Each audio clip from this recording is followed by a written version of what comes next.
hello. This is your boy Black Quo, the drunken philosopher. Uh, and this is one of those rare episodes of Bear Goggles. I know y'all been waiting. I want to thank you for your patience. First, today I'm drinking Mind Draft. I mean, genuine draft. I say Mind Draft, but genuine draft Miller. It wasn't the first beer of the day, but it's what I'm drinking now as I record this video. So, anyway, I want to talk about victim blaming. And should you blame the fucking victim? Or is it wrong to? Or is there a thin line between victim blaming and empowerment? It seems I have noticed that there may just be. Is it okay to blame the victim or to put responsibility on the victim? And I'm not simply just talking about, a 3-year-old child getting, touched or kidnapped. No, of course that's a victim of kidnap or a survivor if they come out of it alive and all that. No, of course it wouldn't.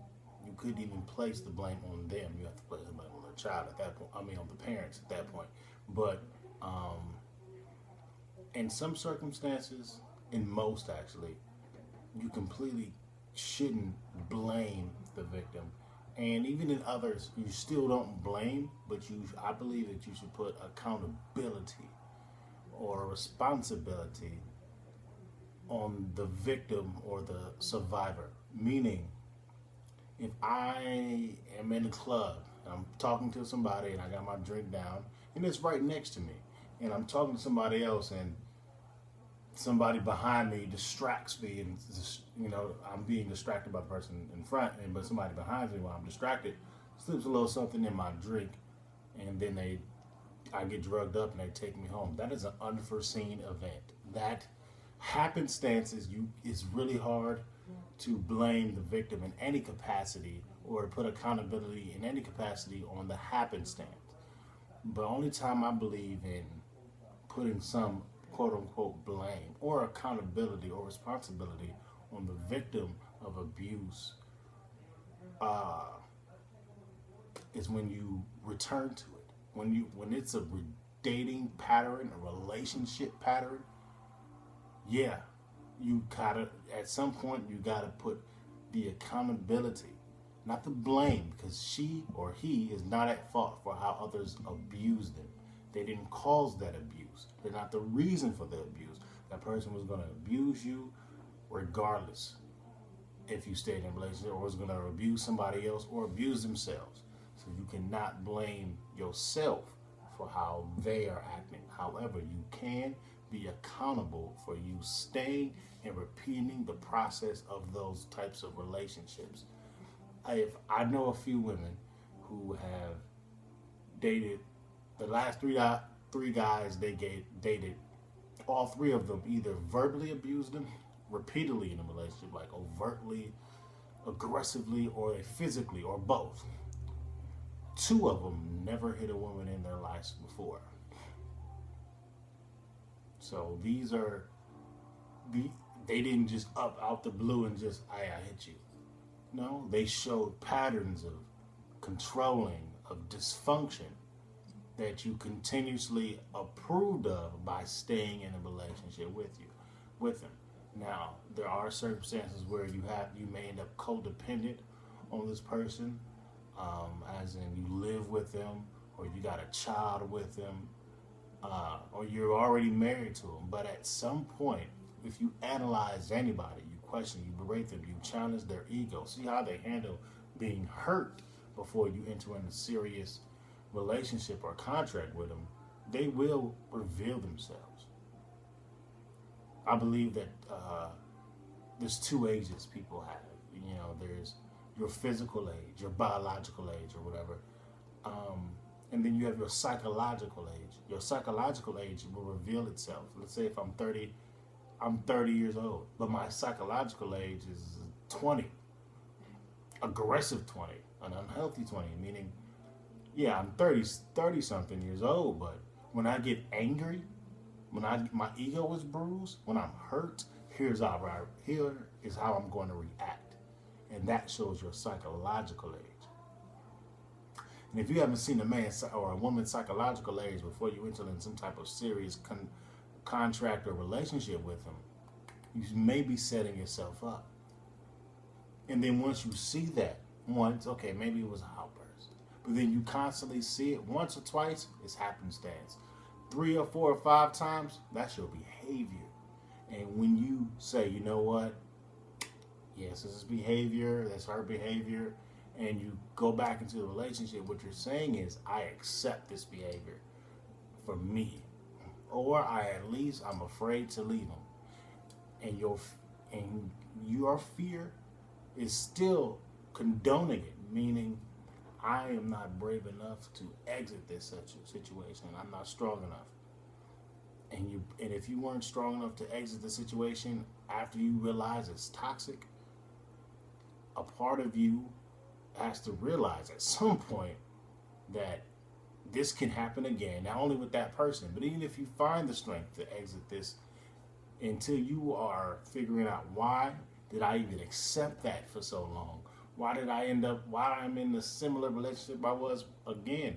Till you check yourself, until you understand why.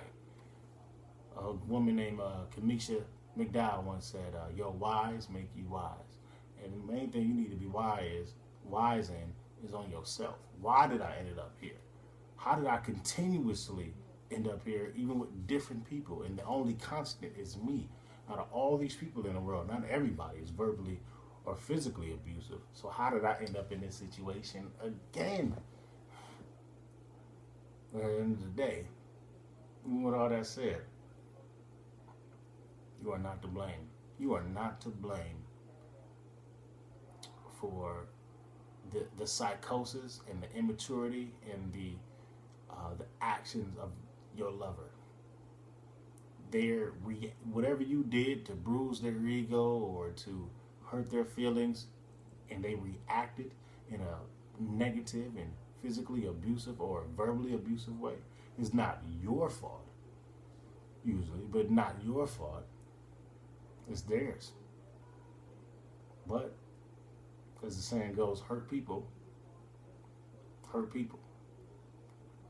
But also, hurt people choose to be with hurt people. When you are with somebody who's so materialistic, she's only dating you for what you have and only for security, not who you are. Or are you with somebody who's verbally abusive? When you're with somebody who has low self-esteem and you recognize it and you're still with them, ask yourself, what is that a reflection of you? A lot of people want to deny laws of attraction. And some aspects, it is kind of bullshit, but there's some validity to it. You're only going to end up in a relationship pattern with somebody who reflects you in some way, or somebody who has something in a healthy relationship. They're going to have something that you don't have enough of, as in, I'm lazy, but I'm creative and innovative, and I'm out there. I love to get into the mix with the people. I don't have that hard work ethic, but I do have a certain extroverted personality that I noticed. That I know that some women I dated were very hardworking, and I admired that about them, and I fed off of that. But they were so shy. They were in public. They were just, introverted, and they admired that about me, and we fed off each other in a healthy relationship.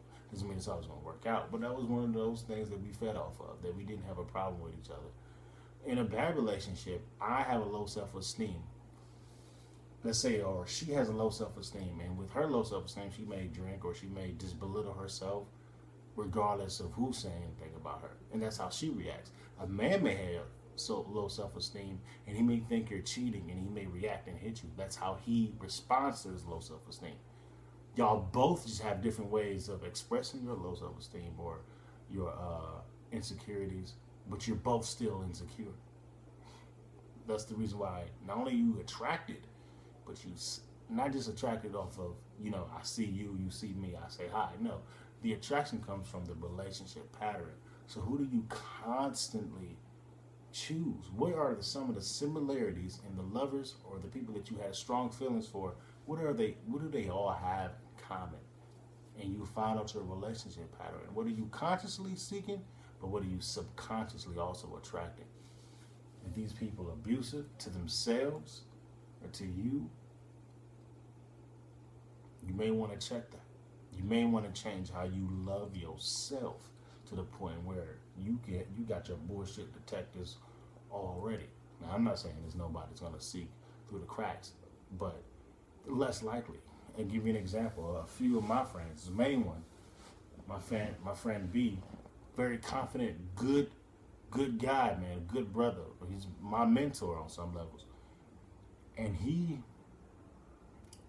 I was trying to hook him up with one of the women that he was talking to already, but they seem to be good hitting it off. And I'm like, y'all should really make the next level. He was like, I would, but I wouldn't even want to bother her that way. I wouldn't even want to, because, and I'm like, what? As confident as I thought you was, it's certain, but the way she carried herself, the way she loved and just knew herself, he wasn't on that level yet. He wasn't what quote unquote a fuck boy, but he thought like shit. If I don't have that level of love for myself and that level of passion, and I'm doing what I need to do completely, then I can display it on all fronts. I shouldn't even be bothering her. Guys, even fuck boys, will avoid certain women that they think they can't prey on. A lot of y'all out here dating, women and men, looking like straight up prey to these predators. Now we can tell the predators, hey, stop being predators. Of course, check these brothers, check these women as preying on the weak. But you should negate the fact that you should rise above your predator. You should ascend in your self-love and your awareness and your self-defense, especially my sisters. There's some sickos out here. And then we can check them, we can kill them. They're still going to be out here even if we do all that.